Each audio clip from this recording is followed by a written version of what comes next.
네, 매주 금요일 아침에 보내드리는 데일리 브리핑에서는 의학과 과학, 교육, 기술, 스포츠, 연예, IT 등 모든 분야에서 삶을 변화시키는 가장 핫한 이슈들을 정리해보는 시간을 갖고 있습니다.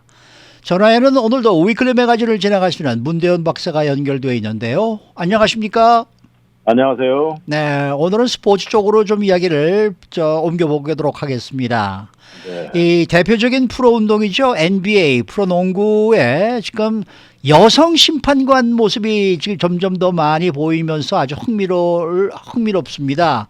이런 변화는 앞으로 사라질 것 같이가 보이지가 않는데 여성 심판, 여성 레프리 이런 것이 남성 프로 운동에서 지금 현재 어떤 위치까지 와 있습니까? 네, 상당히 많이 진보가 됐는데요. 네. 사실 이렇게 운동, 스포츠 그러면 아주 남성들의 상징이죠. 특히 이런 그 전통을 좋아하는 사람들은 이런 운동 경기에 여성 모습이 보이는 그거 자체를 거부하는 사람들도 많은데 네. 지금 현재 NBA의 풀타임으로 심판을 맡고 있는 여성 숫자가 5명이나 됩니다. 맞네. 네. 네, 그중에 대표적인 이름이 로렌 홀트캠프 스털링이라는 여성인데 네. 이 여성이 2014년에 이제 고용이 됐는데요. 그런데 이게 20년 만에 처음으로 풀타임 레퍼리가 정해진 것이고 이렇게 이제 그렇게 해서 5명으로 늘어났는데 이 5명은 방금 말씀하신 것처럼 최고 숫자입니다. 그래서 로렌 씨가 처음에 레퍼리 심판이 됐을 때를 회상하는데 마치 자기가 그 도마 위에 올라 있는 느낌이었다고 얘기를 하면서 네. 그래도 자기는 위축되지 않았다고 얘기를 했어요. 이 그녀의 그 백그라운드를 보면 미소리주에서 성장하면서 대학 농구 선수 출신입니다. 4년 동안 농구를 하고 그 이후에는 로컬 레크레이션 센터를 돌면서 심판을 시작했고 올해 나이가 40살인데요. 로렌 씨는 그 남자아이들 농구 경기 레퍼리를 끝내고 딱 경기 종료되는 순간 이렇게 걸어 나오는데 그중에 한 아버지가 다가와가지고 귀에다 대고는 뭐라 그랬냐면 당신은 여기 소속되지 않는 사람이다. 여기 있을 사람이 아니다. 영어로 말하면 you don't belong here 이렇게 말한 거죠. 이제 세월이 지나고 뒤를 돌아다 봐도 이때 겪었던 게 본인에겐 가장 부정적인 경험이라고 하는데 그러나 그 뒤에도 속속 이런 말이 귀에 자주 들려왔다고 합니다. 말씀드린 대로 이제 도마 위나 시험대에 올려져 있는 본인의 위치라고 이제 생각을 하면서 그렇지만 오히려 거기에 역반응을 하면서 그들이 틀리다는 걸 보여주기 위해서 자기가 더 강해졌다고 합니다. 네. 그리고 그 이후에 이렇게 4명이 늘어났는데 이 프로농구 NBA가 마이너 리그가 있지 않습니까? G리그라고 그러죠. 그 G리그의 총 심판이 57명이 되는데 그중에 24명이 여성이라네요. 거의 절반에 가깝게 육박하죠. 네, 그러면서 이 NBA의 여성 레퍼리를 보급하는 역할을 하고 있다고 하는데 이런 변화의 움직임이 가장 자극적으로 작용한 것은 2014년에 지금 현재 NBA 커미셔너가 애덤 실버지 않습니까? 그렇죠. 애덤 실버죠. 애덤 실버가 자리에 오르면서 많은 변화가 이루어지고 소위 말하는 모던 NBA를 추구하면서 이 전통적으로 남성 위주였던 데서 여성 위치를 많이 상승시켰다고 하네요. 자, 그런데 NBA의 여성 심판의 역사는 실제로는 더 거슬러 올라간다고 하는데요. 역사가 어떻게 됩니까?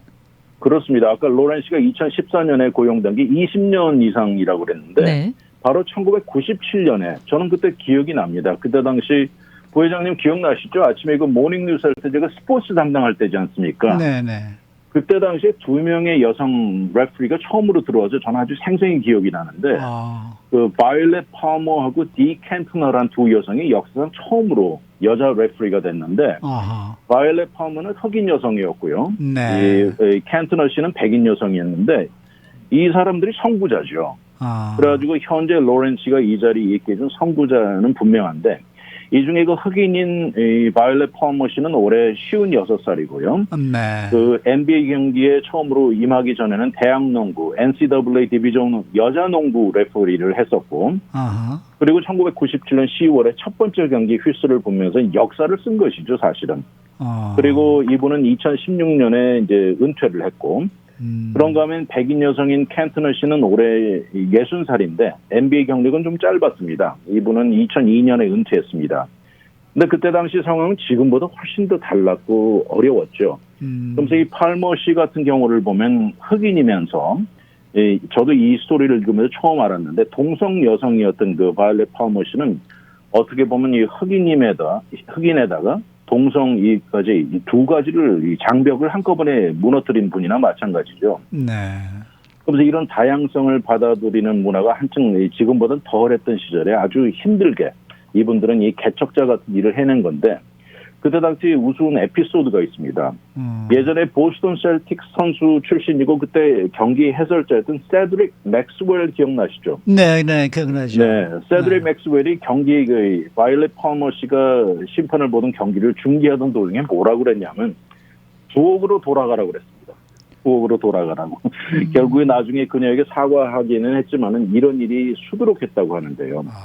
그냥 이분은 어떻게 보면 그냥 이런 걸 다 힘든 과정을 거치지 않고 그냥 여성 농구계에 남아 있었으면 최고 위치를 유지하면서 즐길 수도 있었겠지만 이 어려운 NBA 도전했고 그 목표를 달성한 셈이죠. 그러면서 팔머 씨가 요새 와서 얘기하는 게 요새 같을 때 카멀라 해리스나 오프라 윈프리 같은 이 성공한 여성들을 보면 아주 파워풀하고 현명하고 이 최고의 능력자들인데 이런 모습을 자라나는 어린 소녀들에게 보여주고 싶다고 이제 말을 했습니다. 이렇게 NBA 커리어가 마감한 팔머 씨는 그런 동안에 이 유명한 남자 레프리들하고 아주 가까운 친구가 되었다고 하는데요.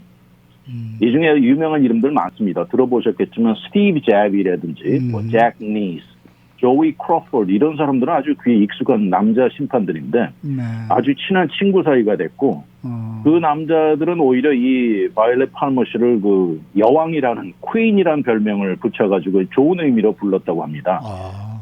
그래서 이 남성 레프리들이 입을 모아서 뭐라 그러냐면 당신은 어떻게 보면 농구 레프리 분야의 제키 로빈슨이다 이렇게 불러주는 겁니다. 네, 그러니까 이 컬러 베리어 장벽을 무너뜨린 사람이고 근데 그때 당시는 본인은 너무 정신없고 일하느라고 이 의미를 잘 못 느꼈는데 요새 와서 그런 소리를 들으면 이런 제키 로빈슨이라는 거대한 이름에 자기 이름이 나란히 한다는 걸 생각하면 눈물이 쏟아진다고 그렇게 얘기를 하네요. 아까 여성 심판이 5명이라고 그러셨어요? 네네. 지금 현재 약 그 NBA 토탈 모든 그 심판 수가 거의 120명이 조금 넘는 걸로 지금 나오고 있는데 이건 네. 그렇게 지금 많은 숫자는 아니에요, 그렇죠? 비율 퍼센티지는 아주 낮죠. 아주 낮은 거예요. 네네. 그런데 이런 이게 변화가 대단하죠. 네, 이렇게 차세대 NBA 심판들도 지금 오늘 이 자리까지 오기까지는 나름대로 각각 어떤 스토리가 있을 것 같아요. 네, 그렇습니다. 그중에 이 시몬 젤크라는 여성이 있는데 이 여성은 그중에 또 유일한 흑인 여성입니다. 네. 어떻게 보면 이 바이올렛 팔머 이후에 또 첫 번째 흑인 여성 심판인데요. 이 여성은 사실 매년 열리는 이 팔머 씨가 은퇴하고 이 팔머 레프링 캠프라는 걸 매년 하고 있다고 하는데 여기 출신입니다. 네. 이 캠프를 통해서 레프리로서의 개발과 스카우팅을 배웠고 이 그녀에게는 아무래도 이 팔머 씨가 가장 최고의 우상 멘토이죠. 특히 본인이 흑인이어서 이제 그녀에게 듣는 충고는 정말 값으로 따질 수 없이 소중하다고 얘기를 하고요. 네. 또 두 번째는 33살의 애슐리 모이어 글라이시라는 여성인데 이 여성은 대학 농구 시절 그 농구 선수 출신입니다. 그리고 이어서 여성들의 프로리그죠. WNBA에서 일을 했고 이 여성은 또 그 반대로 그 백인 여성 디 켄트너가 멘토였다고 하네요. 또 두 사람 다 펜실베니아주 출신으로서 아주 큰 도움을 얻었다고 하고 또 35살의 제나 슈로도 이 여성의 얘기도 참 흥미로운데요. 역시 대학 농구 선수 출신이고 대학 농구 심판으로 출발해서 NBA까지 온 곳인데 한 가지는 이 여성도 동성 연애자이면서 동성 부부를 이루고 살고 있습니다. 그런데 이 여성의 부인이 또 있죠. 부인이 있는 브리타 앤더슨이라는 여성은 의사입니다. 그런데 이 브리타 앤더슨 여성 역시 또 어떻게 보면 다른 분야의 선구자인데요. 바로 2011년에 메이저리그 베이스볼의 디트로이트 타이거스 있죠. 네네. 그 야구팀의 의사로 고용이 되면서 역시 이 여성 역시 남성 중간에 의사로 잡은 첫 번째라고 하는데 이 제나 씨는 얘기를 합니다. 난 참 럭키하다. 이런 좋은 충고를 해줄 사람들이 주위에 늘 있었다고 얘기를 하고요. 또 마지막으로 막내 31살의 나탈리 사고는 이렇게 본인을 인도해 준 사람은 바로 자신의 아버지라고 하는데 아버지가 이 35년 동안 로컬 하이스쿨에서 농구 심판을 했다고 하네요. 그러면서 이 아버지와 딸은 한 경기에서 같이 이 레프리를 한 적도 2번이나 된다고 하네요. 네. 물론 말씀하신 그 두 분의 역할이 굉장히 컸습니다. 뭐 선구자 역할을 했는데 앞으로 그 뒤를 잇는 그 여성분들의 어깨도 아직은 여전히 무겁다라는 생각이 드네요. 그렇습니다. 아까 부회장님 말씀하신 대로 이 비율은 아직 몇 명이 되지 않습니다. 퍼센티지가 아직 낮죠. 그래서 그러니까요. 이렇게 두 분이 길을 닦아 놓았다면 앞으로 이 차세대 레프리들은 이것을 더 단단하게 다지고 단단하게 이제 해야 할 것이라고 이 마음을 먹는데 이 5명의 여성들은 아주 꽁꽁 하나가 단결이 대단합니다.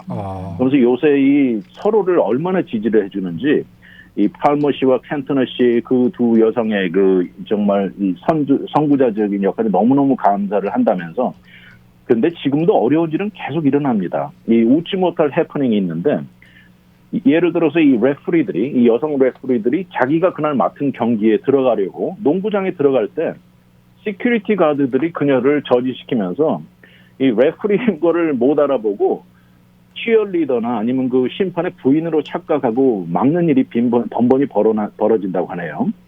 그러면서 지금 5명은 앞에 두 여성이 깔아놓은 길이 없었다면 우리는 이 자리에 있을 수 없다고 얘기를 하고요. 또 더욱이 그때 당시 초반기 어려움을 자기들을 대신해서 겪어준 것이 너무나 감사하다고 말하면서 아까 처음에 말씀드린 로렌 씨가 이제 큰언니의 역할을 합니다. 40살이다 보니까 큰언니 역할을 하면서 이 바이올렛 파우머 씨와 디 캔터너 두 여성과 간간히 연락을 취하면서 중간 역할을 하고 있고요. 그러면서 이 로렌 씨는 한 2년 전부터 아예 팔을 걷어붙이고 나머지 여성들을 돕는 데 앞장서고 있는데요. 일주일에 한두 번씩 스카이프 콜을 통해 가지고 1시간 이상씩 대화를 하면서 심판을 보는데 다양한 그 시나리오라든지 여러 가지 생길 수 있는 문제들을 대화하고 가르쳐주고 있는데 이 5명의 여성들은 아주 꽁꽁 뭉쳐가지고 우리 평생 같이 가자 이렇게 약속을 했다고 하는데요. 그래서 이들이 말하는 거 아주 멋있습니다. 우리 5명 중에 한 사람의 성공은 우리 전체의 성공이다 이렇게 한 목소리를 내는데 예, 이 제나 슈로더 씨도 앞으로 자기 딸도 레프리가 됐으면 좋겠다고 하는데 한 가지 우스운 일은 본인이 심판을 보는 경기에 이제 딸이 와서 보고 있을 거 아닙니까? 근데 이 어린 딸은 경기나 다른 선수에는 관심이 없고 엄마만 보는데 정신이 없다고 하네요. 지금 저 아메리칸 풋볼에서도 지금 여성 그 심판이 지금 등장을 해가지고 지금 이제 뉴스가 아주 지금 이제 이렇게 화제가 되고 있는데 그런 거 보면은 물론 축구, 이 사커는 뭐 지금 세계적으로도 많은 것 같아요. 여성 저 심판들이. 네네. 그러니까 그런 걸로 보면은 이 NBA가 상당히 좀 진취적인 단체 같은 느낌이 드네요.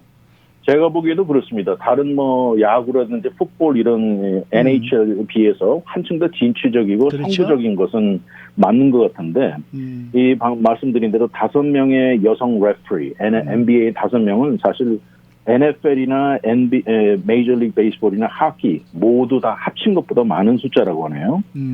그리고 또 NBA에서 부코치로 이 어시스턴트 코치로 종사했던 여성의 총 숫자는 지금까지 11명이고요. 말씀하신 대로 비율은 아직 낮지만 아주 좋은 변화라는 게 틀림없다고 그러면서 그래도 이 여성 NBA 심판들이 얘기하는 것은 그래도 우리는 여기 만족하지 않는다 그러면서 말씀드린 대로 팔머 씨와 캔터너 씨가 고용되고 나서 이 로렌 씨가 마침내 또 고용이 되는 데까지 17년이라는 시간이 걸렸다는 건 받아들일 수 없다고 얘기를 하고요. 또 더 나아가서 물론 여성 심판들이 늘어나는 것도 좋지만 그들의 그 남녀 평등이라든지 다양성 또 이 심판들 중에서도 점점 많아지면 아무래도 리더급이 있고 이제 수직적인 그 위치가 정해질 거 아닙니까?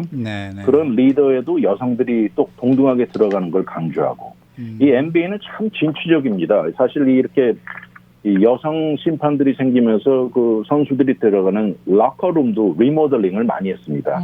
아직 뭐 시설 면에서는 아주 뭐 최소일지 몰라도 여성 심판들이 별도 있을 따를 방을 만들어줬고요. 또 그 중에는 이 출산한 여성 레프리를 위해서 모유를 먹일 수 있는 방도 만들어보고. 그러면서 이 아담 실버 커미셔너의 변화를 많이 치고 있습니다. 그래서 NBA는 어떤 변화에 반응을 보여주는 기관이 아니고 그들이 먼저 변화를 시도하는 단체의 모습이라고 강조하고 있습니다. 네. 뭐 앞으로도 계속해서 풀어나가야 할 과제들이 많이 있겠습니다만은 앞으로 여성 심판분들이 바라는 바람은 어떤 게 있을까요? 바람은 이 바이올렛 팔머 씨가 그럽니다. 본인이 처음에 첫 번째 경기 레프리했을 때 뭐 미디어가 난리가 났겠죠. 그렇겠죠. 그런데 17년이 지나고 로렌 씨가 임했을 땐 그때 별로 조용했다고 하면서 아하. 오히려 그런 모습이 보기 좋았다고 그래요. 왜냐하면 뉴스거리가 아니라는 것이죠. No big deal이라는 것이죠. 이런 모든 것이 정상이 돼야 된다. 이제 그런 의미에서 앞으로 이게 빅딜이 아니어야 된다. 이렇게 얘기를 하는데 저는 사실 개인적으로 이 바이올렛 팔머 씨와 그 스토리가 있습니다. 바이올렛 팔머 씨가 2000년도 초인가 그 계모로서 그 흑인 여자애를 치료를 받으러 제 오피스로 온 적이 있습니다. 그래요. 네, 그래서 제가 그분을 알아보고는 바이올렛 팔머라고 얘기를 해가지고 거기서 이제 인사를 나누고 제가 그때도 말씀드린 대로 스포츠 뉴스를 담당하고 있을 때라 자세히 알았죠. 네.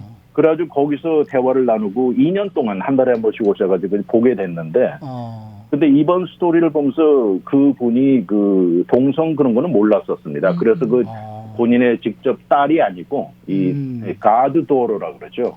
그랬었구나 하는 생각을 이번에 해보게 됐네요. 혹시 사인은 받아두셨습니까? 사인은 못 받았습니다. 그러나 저러나 어떻게 뭐 치료비는 조금 깎아주셨습니까? 그분이 그 보험이 있으시더라고요. 보험이 있는데 보험 카드를 이렇게 보험이 좋겠죠. 돌려보니까. 아무래도 그쪽은. 네. 네, 그래서 보험 카드 뒤에 NBA라고 써 있더군요. 그래요. 그렇군요. 네. 네. 그분? 그분이 벌써 연세가 56이네요. 네, 그렇습니다. 네. 내일 모레 환갑이죠. 그리고 뭐 이거 컴튼 출신이니까 이거 남과주에서 뭐 자주 왔다 갔다 하시면서 볼 수가 있는 그런 분이네. 네, 저는 그 뒤에도 레이커스 경기 이렇게 보다 보면 바이올렛 팔머 씨가 막 뛰어다니면서 심판 보는 모습을 여러 번 본 기억이 납니다. 네. 아니 저도 이렇게 지금 사진 보니까 기억이 나요. 네, 그 진료 기록을 갖고 계실 거잖아요.